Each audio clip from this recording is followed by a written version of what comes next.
안녕하세요. 18층 변호사입니다. 안녕하세요. 안녕하세요. 네, 변호사님 최근에 네. 비트코인이 네. 개당 5천만 원 넘어섰다잖아요. 맞아요.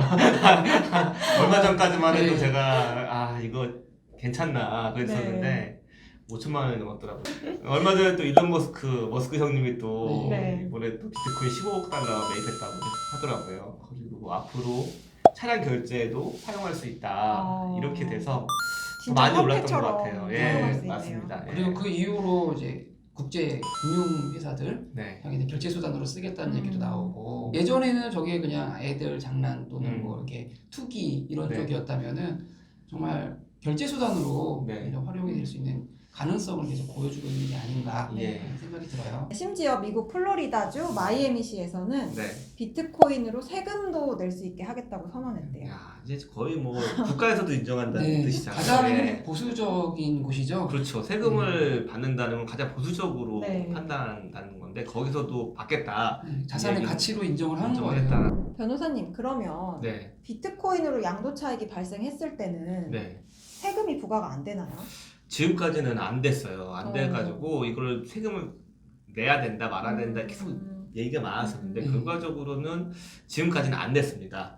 그런데 최근에 기재부에서 비트코인 싸게 사서 비싸게 판 거에 대해 그 차익만큼을 세금을 물리겠다라고 네. 발표를 해가지고 좀 논란이 있는 상황입니다. 예. 결국에는 이제 외환 같은 경우는 일반 외환 같은 경우는 싸게 사서 비싸게 팔아도 거기에 대해서 세금은 안 물잖아요. 개인은 그렇죠. 그렇죠. 예. 근데 이제는 이제 개인 같은 경우에 이제 만약에 이게 단순히 외환 같은 거라면 샀다 팔았다고 한다고 해서 이게 세금을 물릴 게 아닌데 자산이라고 보기 때문에 요거를 샀다 팔았을 때 세금을 물리겠다 이렇게 얘기가 된다는 맞습니다. 거죠. 예, 그렇습니다. 그럼 화폐로 보진 않는다는 거네요?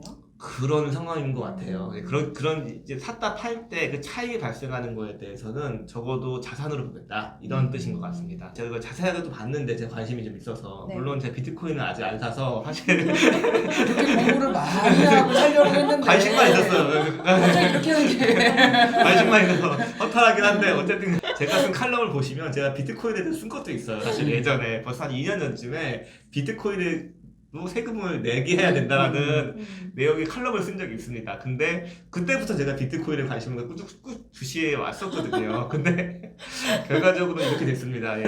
어찌되었든 얘기를 좀 더 해보자면 내년부터 2022년부터 이 비트코인을 가상 자산으로 봐서 세금을 물리겠다라는 게 기재부의 입장입니다. 네. 조금 더 자세하게 설명을 해주시겠어요? 자세하는 방법은 여러 가지가 있잖아요. 네. 결국에는 자산으로 보고 네. 양도 차익에 대해서 과세를 하겠다. 네. 판 가격에서 산 가격을 뺀 게 양도 차익이 될 거고요. 네. 거기서 250만 원을 연간 공제를 할 거예요. 네. 그리고 거기에 세율 20%를 적용을 해서 세액을 계산하게 될 건데, 여기서 이제 의문이 드는 부분이 있잖아요. 이미 가지고 있는 사람이 네. 2022년 그 어느 때인가 팔았다. 예. 그러면 내가 산 가격이 얼마냐?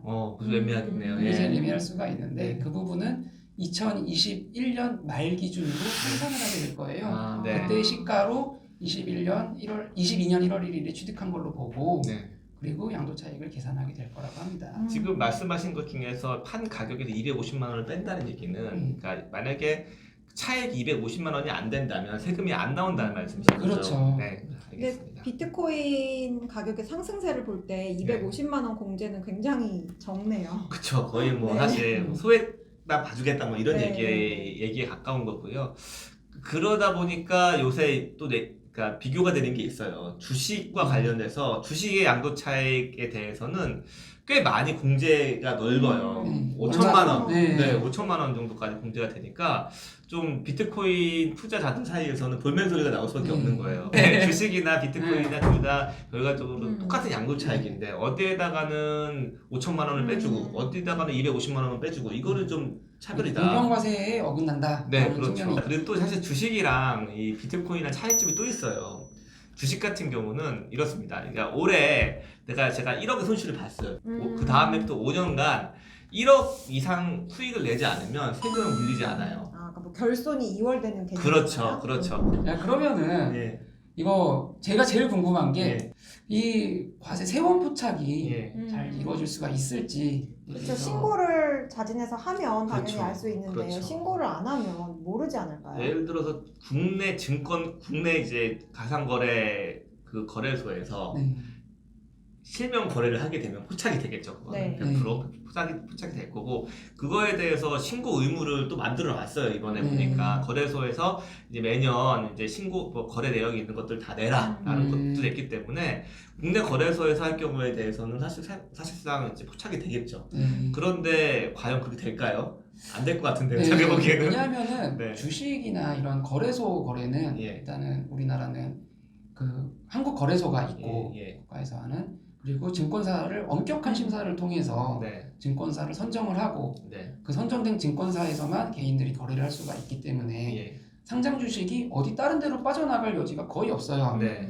근데 비트코인 거래, 가상자산 거래소가 네. 국가에서 운영을 안 하더라도 국가에서 인증한 네. 그런 거래소가 있는지도 지금 불분명한 상태고, 그렇죠. 그리고 사설 거래도 지금 많이 하고, 네. 당연히 그 코인의 특성상 P2P 거래도 가능하기 때문에 네. 그런 세원 포착이 원활하지 않지 않을까. 네. 그렇다면 그 투자자, 네. 자산 보유자 간의 또 과세 형평 문제도 네. 바로 불거져 나오지 않을까 걱정 좀 됩니다. 그럴 것 같습니다. 해외 거래소 같은 경우도 쉽게 거래가 가능하고 뭐 P2P 거래도 많이 가능하기 때문에 실질적으로는 단서 그런 부분에 대해서 과세 포착하기 어렵다는 부분이 네. 사실은 가장 큰 문제인 것 같고요. 실제로 그런 부분에 대해서 지난달 12월에 기재부에서 이제 위원회가 열렸는데, 거기서도 기재부 입장에서도 그것들을 완벽하게 차단할 수는 없다라고 답한 바가 있습니다. 예. 그래서 이런 부분에 대해서 좀 추가적으로 더 이제 국세청이나 이런 여러 이제 그런 과세 당국에서는 이제 다양한 이제 자구책을 강구하고는 있는 것 같아요. 어떤 게 아마 가능할까요? 할 수 있는 게. 지금 해외 금융 계좌 신고 대상에다 가상 자산을 추가한 걸로 알고 있습니다. 네. 그래서 이게 해외 금융 계좌 신고가 되게 세잖아요. 사실 네, 그거 안 되면은 무섭습니다. 한 5년만 있으면 있던 자산이 다 없어져 버리거든요. 어. 네, 마찬가지로 돼 버린다면 상당히 센데 꽤 이제 그 효과가 있을 것으로 보이고요. 그리고 앞으로도 뭐 자금 출처 조사 같은 것들을 계속 네. 한다고 하고, 또 경제개발협력기구에서 자동금융 정보 교환 공통정보 기준에 그 가상자산을 포함한다고 합니다. 예. 그러니까 국제적으로 나라 간의 공조를 통해서 예. 그런 세원 포착과 발굴, 그리고 탈루 방지를 위해서 네. 노력을 하는 걸로 예상이 되죠. 네, 맞습니다. 그럼 변호사님, 이거 신고 안 하다가 네. 나중에 걸리면 네. 가산세 같은 거 붙을 가장 것 무서운 얘기예요. 네, 실제로 아까 말씀드렸던 것처럼 포착이 좀 어려운 경우는 있어요. 네. 근데 한번 네. 걸리면 이제 어마어마한 가산세가 음. 붙기 때문에 이게 좀 항상 주의하셔야 되고요. 예, 그 5년까지 보통 통상적으로 보고, 또 만약에 사기 기타 부정한 행위가 있을 10년이 경우에는 되죠. 더 길어집니다. 그렇기 때문에 항상 이제 뭐 이런 비트코인을 통해서 이제 수익을 올리시면 성실하게 이제 신고하고 곧 합세하시는 게 올바른 방향이 아닌가 생각이 듭니다. 네. 네, 감사합니다. 18층 변호사였습니다. 네, 감사합니다. 감사합니다.